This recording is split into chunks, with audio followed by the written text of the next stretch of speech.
Also make interest on car loans fully tax deductible, but only for cars made in America.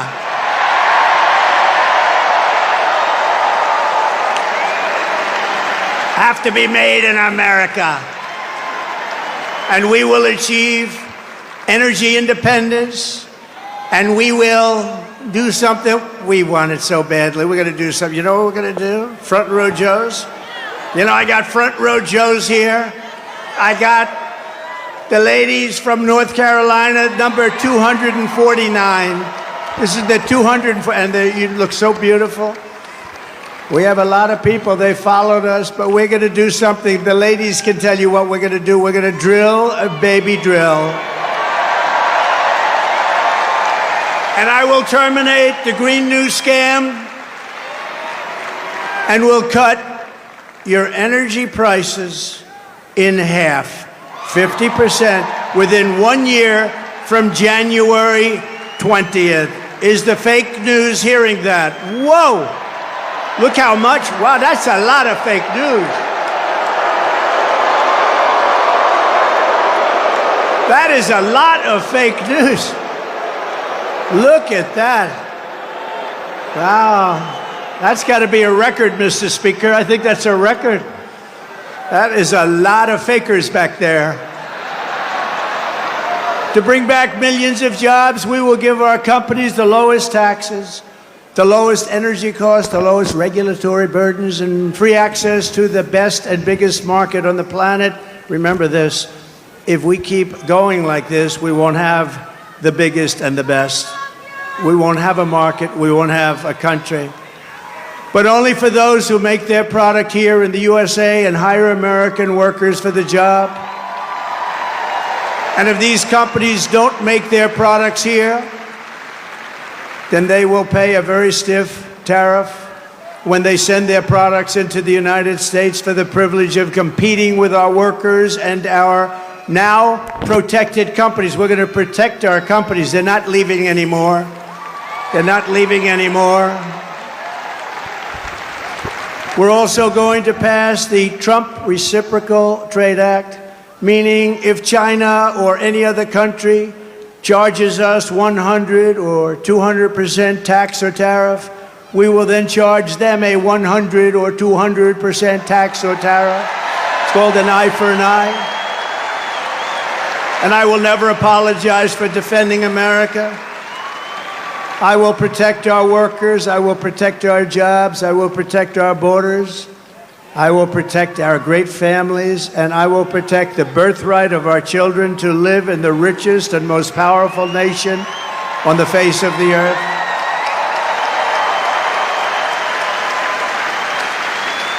As we rescue our economy, I will also restore our borders. There's never been anything like it. It's bigger than inflation. It's bigger than the economy. What they're doing to our country, they're allowing criminals from all over the world to enter our country. Over the past 4 years, Kamala Harris has orchestrated the most egregious betrayal that any leader in American history has ever inflicted upon our people. She has violated her oath, eradicated our sovereign border, and unleashed an army of migrant gangs who are waging a campaign of violence and terror against our citizens. There has never been anything like it anywhere in the world for any country.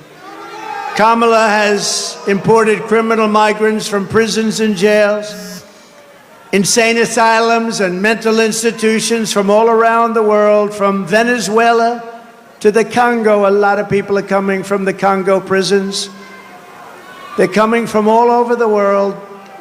Over the last month, 181 countries violated our laws. And she has resettled them into your communities to prey upon innocent American citizens. But the day I take the oath of office, the migrant invasion of our country ends, and the restoration of our country begins.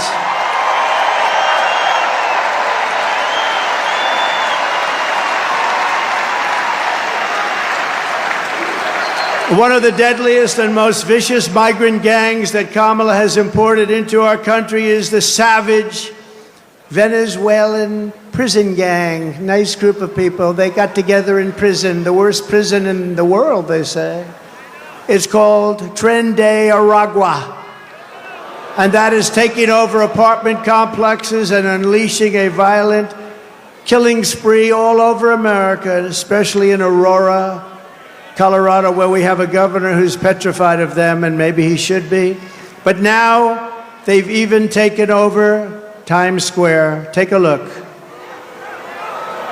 Orders deadly consequences. Border crisis. Record high crossings are putting a strain on cities across America. It is a full-blown invasion. Armed Venezuelan gang members storming an apartment complex in Aurora, Colorado. When people talk about lack of crime, this is what they're talking about. San Antonio, Texas, just one of the latest cities to have apartment complexes taken over by members of the Venezuelan gang. Biden and Harris had created a program to bring them in under humanitarian parole. I am in favor of saying that we're not going to treat people who are undocumented across the border as criminals. More than 13,000 illegal immigrants convicted of murder have been released into the United States. My 20-year-old daughter, Kayla Hamilton, was murdered in her own room. Kayla's murderer was apprehended by Border Patrol crossing illegally into the U.S. Kayla's murderer had been improperly released into the United States. Abolish ICE.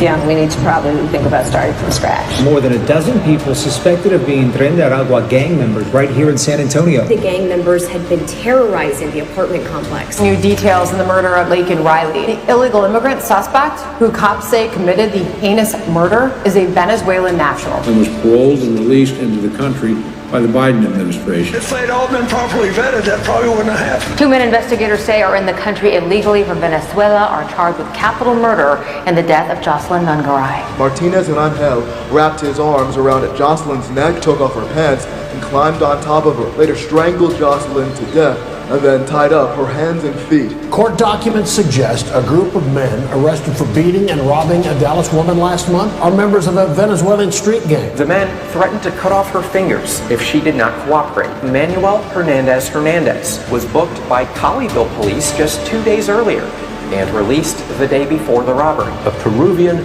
gang leader who is wanted for 23 murders, who was arrested by Border Patrol near Roma, Texas, then released into America.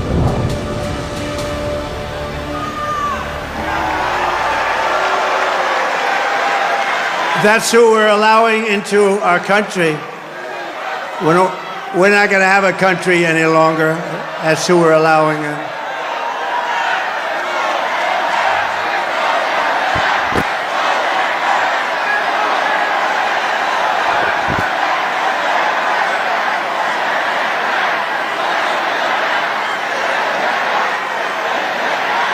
The United States is now an occupied country, but it will soon be an occupied country no longer.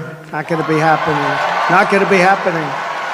November 5th, 2024, 9 days from now, will be Liberation Day in America. It's going to be Liberation Day.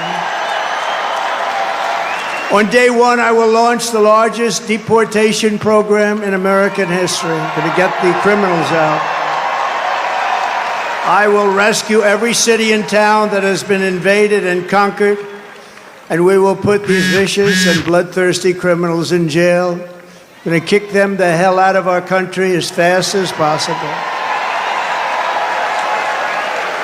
And to expedite removals of Tren de Aragua and other savage gangs like MS-13, which is equally vicious, I will invoke the Alien Enemies Act of 1798. Think of that. That's how far back. That's when they had law and order. They had some tough ones.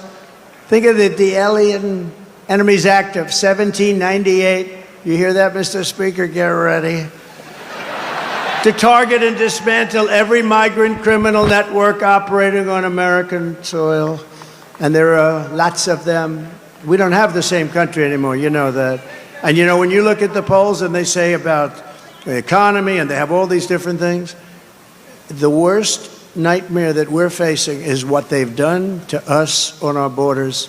We had the safest border in the world. In fact, there's a chart, which I hope they have, because I didn't tell them I wanted it, but there's a chart that I love very much because I wouldn't be here without it.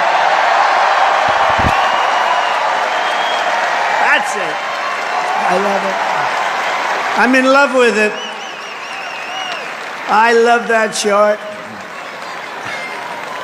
Even if it had bad numbers, I would have loved that chart, but it doesn't. It has great numbers. And if you look at the arrow on the bottom, you'll see that was the day I left office. That was the lowest illegal immigration that we've ever had in recorded history, the recorded history of our country. And then look at it. It was like an Elon Musk rocket ship. Look at what happens.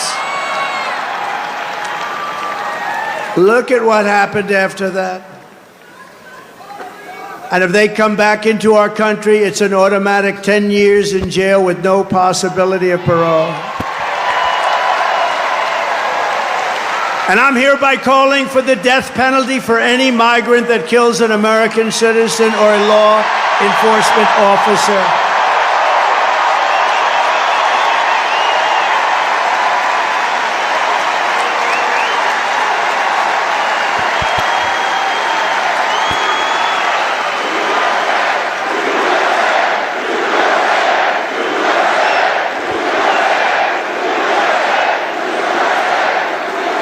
Under Kamala, America is a sanctuary for criminals and for illegal aliens that are in our country illegally. I will immediately ban all sanctuary cities in the United States.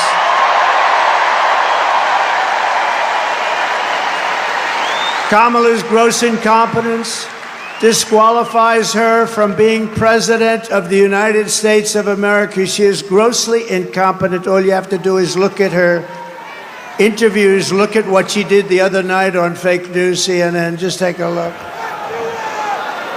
She couldn't answer a question. She's unfit for office. Everyone knows it. No one respects her. No one trusts her. No one takes her seriously. Everyone knows she is a very low IQ individual. From humiliating our country in Afghanistan, to the war in Ukraine, to the nightmare on our border, to her inflation catastrophe, all done in conjunction with Sleepy Joe. But he was largely sleeping, wasn't he? After 4 o'clock, it's time to go to bed. To his and her egregious hurricane response, the worst response in North Carolina and other states since Katrina, but I think it was even worse than Katrina. They haven't even responded in North Carolina. They haven't even responded. There's nobody. They don't see any FEMA. You know why? They spent their money on bringing in illegal migrants, so they didn't have money for Georgia and North Carolina and Alabama and Tennessee and Florida and South Carolina. They didn't have any money for them. They spent all of their money on bringing in illegal immigrants and flying them in by beautiful jet planes. They flew in. We just found that about 1.5 years ago. Remember, we said, what's going on? Those planes, there are a lot of planes going over there. What are they? They would fly them into the middle of our country, our beautiful, beautiful country. And you know what happened? You take a look at Springfield, Ohio. Think of this. Where 30,000 illegal migrants were put into a town of 50,000 people.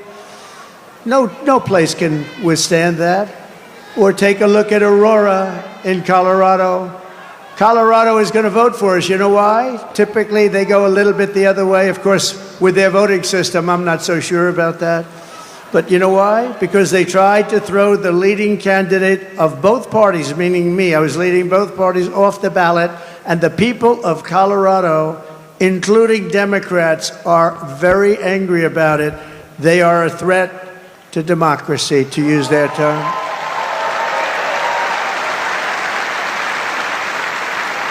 Isn't it nice to have somebody that's your president that doesn't need a teleprompter? We haven't been on teleprompter for a long time. I haven't been on this teleprompter. No, it is nice. You saw the other day where Kamala got a little stuck on the teleprompter, went a little bad, it stopped on her. You have to be, if you're a politician, you have to be able to handle that. Remember? You have to do the weave, he says. You got to do more than the weave. But it happens a lot as a politician. It happens, we have so many politicians here, great ones. Really great, because some are not so good, but great ones. And when Newt, or when the Speaker, or when Tommy Tuberville, who's here someplace, the great senator from Alabama, or when any one of our literally 75, by the way, should I introduce all of them by name? I should. Should I? No? Yes? I don't know. It's a lot. Speaker, should I? I don't know. Will they be angry? Yeah, they will. It's a lot of introducing, right? Let's keep going with this speech, right? But when you have when you're in this profession, I have a friend who wanted to come in. I said, do you like speaking? Well, I do, but I have a great fear of speaking. I said, don't be a politician. If you have a fear of speaking, don't be a politician. But one thing you have to know is that no matter how good your people are that operate this machinery, it's going to break. And you're going to be out there all by yourself a lot. And you got to be able to do so. 3 weeks ago, she was saying there was only 32 days left, right? And she's reading it like, there's 32 days, and it stopped. And she went, there's 32 days. 32, 32, and I was watching. I said, this isn't pretty. 32. She was gone. And then, damn it, it kicked back on. She was gone. We've had it. Happens a lot. And don't forget, you got all those people back there. Now, they don't talk about her. But if that ever happened, it happens all the time. I was campaigning in Ohio for a very, very Bernie Moreno. He's doing a good job. I think he's maybe going to win in Ohio. The problem he's got, his opponent, Brown, Sherrod Brown, he's taking ads in like he's my best friend. He never votes for me. He's not my best friend. Ohio's been very friendly to Trump. We win it all the time by a landslide. But the opponent